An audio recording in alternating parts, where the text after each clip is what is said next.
7. ¿Cómo vivir en comunidad? Alguien con espíritu crítico podría decir que mucho de lo que hemos visto hasta aquí no es más que puro egocentrismo y egoísmo. La división de Epicteto entre lo que podemos y no podemos controlar parece empujarnos a darle la espalda al mundo externo y a centrarnos tan solo en nuestros juicios. En una metáfora memorable, Marco Aurelio nos relata cómo se retira a su ciudadela interior para escapar del mundo. ¿Es este tipo de retiro, este darle de lado a todo para centrarse exclusivamente en el propio bienestar, el que defienden los estoicos? De ninguna manera. No somos individuos aislados, sino parte de la naturaleza. Sí, los estoicos también creen, como Aristóteles, que somos por naturaleza animales sociales y políticos. Al nacer nos integramos en comunidades. La primera de ellas, la familia, pero después nuestra localidad, nuestro país, y en última instancia, la comunidad formada por todos los seres humanos. Además, ese volverse hacia adentro que propugnan los estoicos se dirige principalmente, como ya hemos visto, a cultivar la virtud y la bondad de carácter y a evitar las emociones dañinas y antisociales como la ira. El objetivo final de esa retirada es volver al mundo convertidos en seres mejores, miembros más beneficiosos para las varias comunidades de las que formamos parte. Es Epicteto quien más hincapié hace en que desempeñamos varios papeles comunitarios. Algunos de ellos se nos otorgan por naturaleza, dice. El papel de padres, por ejemplo, no es un constructo social. Ahí tenemos a los animales cuidando de sus crías, tal como hacemos nosotros. Pero hay otras funciones ligeramente distintas, vinculadas con nuestra posición en la sociedad o con nuestros empleos. Un médico o un juez se compromete con una serie de deberes y responsabilidades derivados de la función que desempeña, y tendemos a juzgar muy severamente a quien abusa de posiciones tan importantes o las descuida. Así pues, si queremos vivir una vida buena, tenemos que ser buenos seres humanos. Ello significa abrazar nuestra naturaleza racional y social, pero también estar a la altura de los diversos papeles que desempeñamos y aceptar las responsabilidades que traen consigo. Epicteto da un buen ejemplo de ello cuando recibe la visita en su escuela de Nicópolis de una personalidad importante, un magistrado al que se le supone consciente de los deberes y responsabilidades asociados a ciertos roles. El visitante también es padre. Cuando se le pregunta por su familia, responde que su hija está tan gravemente enferma que no podía soportar verla en ese estado y que se ha ido de su casa. Epicteto lo reprende por dos motivos: por su egoísmo, es decir, por estar tan obsesionado con sus sentimientos que ha descuidado los de los demás, los de su hija sobre todo, y por desatender sus deberes como padre. El filósofo saca a relucir las incoherencias del comportamiento del magistrado, ya que a él no le habría gustado que todo el mundo abandonase a su suerte a su hija enferma, ni que le abandonasen a él si estuviera en la misma situación. Dice que se ha ido de casa por amor a su hija, cuando, como padre, es precisamente ese amor el que debería haberle impedido abandonarla. Ha fallado. No ha cumplido con su función.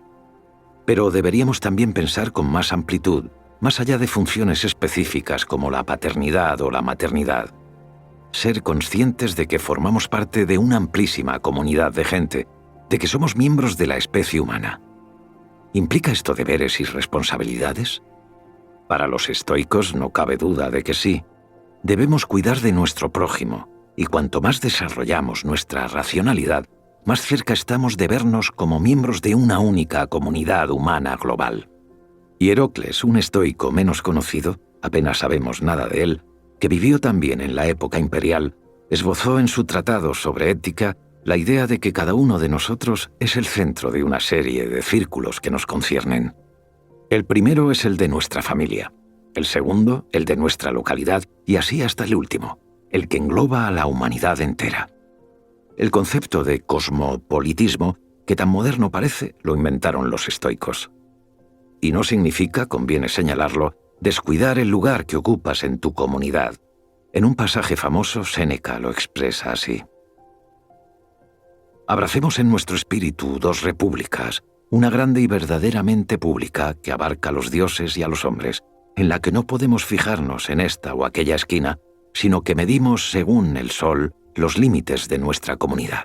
La otra, a la que nos asignó por azar nuestro nacimiento.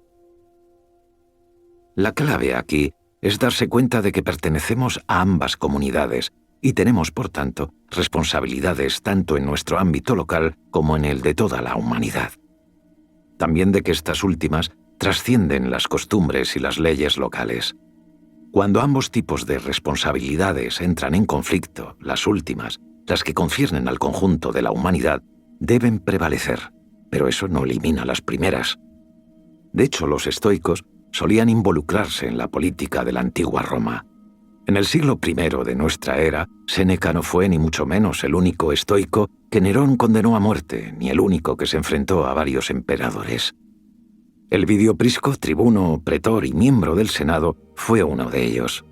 Estudió filosofía en su juventud, y al igual que a Séneca, lo sentenciaron en más de una ocasión al destierro por sus relaciones políticas y por criticar el régimen de los Flavios. Se le recuerda en particular por hacerle frente a Vespasiano, un conflicto que relata Epicteto. Cuando aquel abusó de su poder para someter al Senado, Elvidio se negó a transigir. Se le avisó de que por su propio bien se mantuviera apartado, pero él insistió en defender sus derechos y de paso los de todos los senadores y plantó cara al emperador. Fue ejecutado.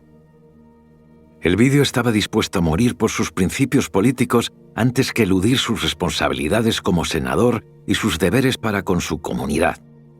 Marco Aurelio lo citaría después junto con otros mártires estoicos que le enseñaron a concebir la idea de una constitución basada en la igualdad ante la ley, regida por la equidad y la libertad de expresión igual para todos, y de una realeza que honra y respeta por encima de todo la libertad de sus súbditos. Además de pensar en la política convencional y en cómo desempeñar bien su papel como emperador, Marco Aurelio también se comprometió con la idea de una comunidad más amplia que abarcaba a la humanidad entera. Somos parte de una única comunidad, de un único organismo, como las ramas de un árbol, decía. Para seguir formando parte de esa fraternidad más vasta, debemos llevarnos bien con el resto de sus miembros. Una rama cortada de la rama contigua es imposible que no haya sido cortada también del árbol entero. De igual modo, un hombre, al quedar separado de un hombre, ha quedado excluido de la comunidad entera. En efecto, corta otro la rama. Sin embargo, el hombre se separa él mismo de su vecino cuando le odia y siente aversión, e ignora que se ha cercenado al mismo tiempo de la sociedad entera. Nadie puede ser feliz cuando se aísla y corta los lazos con los demás. Eso va en contra de nuestra naturaleza de animales sociales. Lo que hemos visto hasta ahora nos lleva a pensar que los estoicos creían en la igualdad entre todas las personas. Este asunto lo abordó otro estoico romano que aún no hemos presentado. Se llamaba Musonio Rufo. Rufo nació en Italia y enseñó filosofía en Roma durante el siglo I de nuestra era. Epicteto asistió a sus clases y lo menciona bastantes veces en las disertaciones. También fueron alumnos suyos los demás estoicos que Nerón asesinó por oponerse a su despotismo. Musonio, al igual que Séneca, sufrió a manos de varios emperadores. Tanto Nerón como Vespasiano lo mandaron al destierro en diferentes ocasiones. Durante un tiempo estuvo desterrado en la isla griega de Giaros, una tierra yerma, sin agua potable, hasta que el propio Musonio tuvo la suerte de encontrar un manantial. Pero no estuvo mucho tiempo solo. Sus admiradores no tardaron en desplazarse hasta allí para verle. Se han conservado varias lecciones suyas, recogidas, como en el caso de Epicteto, por uno de sus discípulos. En una de ellas se pregunta a Musonio si las mujeres deberían estudiar filosofía. Su respuesta es que tienen exactamente la misma capacidad de razonar que los hombres y la misma inclinación natural a la virtud. Las mujeres pueden beneficiarse mucho, según Musonio, de estudiar los temas que hemos abordado en los capítulos anteriores de este libro. Si bien hoy en día esa no parece una postura especialmente rompedora, de hecho quizás sea un poco paternalista, recordemos que algunos progresos que incluyen a las mujeres, como la educación o el sufragio universales, no tienen más de un siglo de antigüedad, y Musonio estaba abogando por una especie de igualdad de género hace 2 milenios. Las personas, para los estoicos, son personas, todas iguales por lo que respecta a su racionalidad y su inclinación a la virtud. Esta preocupación por la sociabilidad y la igualdad contradice el cliché de que a los estoicos les eran indiferentes los demás seres humanos. Sin embargo, esto no quiere decir que tengamos que vivir siempre junto a otras personas. Epicteto advierte contra la compañía de los otros, en especial si uno está intentando hacer cambios en su vida. Es muy difícil romper con viejos hábitos o con vicios de carácter si uno está rodeado de personas que se rigen aún por vicios y hábitos similares. Si rozas a alguien cubierto de hollín, apostillaba Epicteto, te verás tú también cubierto de hollín. Los alumnos de Epicteto en Nicópolis eran estudiantes que, como muchos universitarios de hoy, volvían a sus lugares de origen durante las vacaciones. Debían frecuentar a sus antiguos amigos y compañeros de estudios al regresar a casa si lo que querían era romper con algunos aspectos de su modo de vida anterior. Si lo hacían, acabarían recayendo en los viejos hábitos. Volverían a comportarse como antes para sentirse integrados. Epicteto les dice que deben ser extremadamente prudentes y les recomienda que eviten la compañía de otros en la medida de lo posible hasta que hayan incorporado del todo los nuevos hábitos que desean desarrollar. Pero esto no tiene por qué traducirse en un aislamiento social.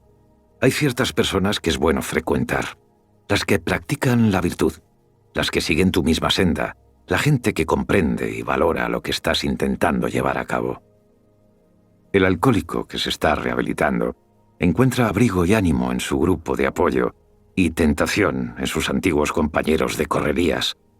Epicteto insinúa que deberíamos pensar así durante toda nuestra vida. Deberíamos elegir con sumo cuidado nuestras compañías, ser conscientes de la influencia que podrían ejercer en nosotros, darnos cuenta de que podríamos acabar imitando inadvertidamente su modo de pensar y de actuar. De modo que si estás intentando desarrollar hábitos nuevos y más positivos, quizás sea mejor evitar la compañía de aquellos que encarnan todo lo que deseas dejar atrás y juntarte con personas cuyos valores compartes o admiras. Este es uno de los motivos por los que los filósofos antiguos se agrupaban en escuelas. Es probable que esta sea también la razón de que surgieran las órdenes monásticas de varias religiones del mundo, así como de que los estoicos se reunieran en la antigüedad en lugares como la escuela de Epicteto y de que la gente que hoy en día desea aprender a vivir estoicamente ansíe conocer a compañeros de viaje, ya sea personalmente o en la red. Aunque nos advierta sobre los peligros de compartir nuestro tiempo con las personas equivocadas, Epicteto nos da también un ejemplo de que para aprender de los estoicos el contacto social puede ser beneficioso. Nuestra lección final es que formamos parte, por naturaleza, de comunidades locales y globales. El error es creernos individuos aislados que pueden desentenderse del resto de la sociedad. En Roma, muchos estoicos estuvieron dispuestos a enfrentarse a los tiranos antes que renunciar a sus principios. Al hacerlo, encarnaron las virtudes de la justicia y la valentía. El estoicismo no solo no nos desaconseja que nos metamos en política, sino que nos anima a estar a la altura del activismo y el civismo más elevados. Epílogo. Muchas de las ideas que hemos abordado en este libro están perfectamente sintetizadas en un pasaje de la Consolación que Séneca le escribió a su madre para que dejase de lamentar la pérdida de su hijo desterrado en Córcega y de angustiarse por cuál podría ser la siguiente acción del emperador Claudio contra él. La naturaleza ha hecho que para vivir bien no haya necesidad de grandes preparativos. Cada cual puede hacerse feliz a sí mismo. La importancia de las circunstancias externas es poca y tal que no tiene gran influencia en ninguno de los dos sentidos. Ni las favorables encumbran al sabio, ni las adversas lo abaten. En efecto, siempre se ha esforzado por depender lo más posible de sí mismo, por esperar de sí mismo todas las satisfacciones. Desde entonces estas ideas no han dejado de resonar a través de los siglos. A Séneca se lo leyó mucho durante la Edad Media, el Renacimiento y el Siglo de las Luces. El breve manual de Epicteto lo usaron los monjes como guía en el medievo, y las Meditaciones de Marco Aurelio se convirtieron en un bestseller en la Inglaterra victoriana y lleva más de un siglo siendo uno de los libros de filosofía más populares que se han escrito jamás. Muchas de las ideas fundamentales del estoicismo han influido en el desarrollo de ciertas ramas de la psicología cognitiva conductual, como la terapia racional emotiva conductual.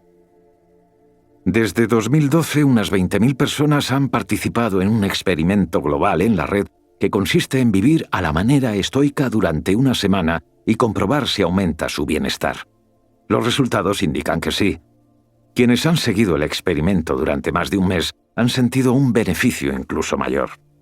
Al contrario de lo que sugieren todos los estereotipos, el sentimiento que más se fortalece entre quienes practican el estoicismo es el del placer, el disfrute, la energía y el entusiasmo por la vida. Todos podemos, así lo espero, sacar provecho de pensar en los asuntos que preocuparon a los estoicos. Pero el verdadero beneficio llega solo cuando uno incorpora esas ideas a su vida cotidiana. Aquí es donde empieza de verdad el trabajo más arduo.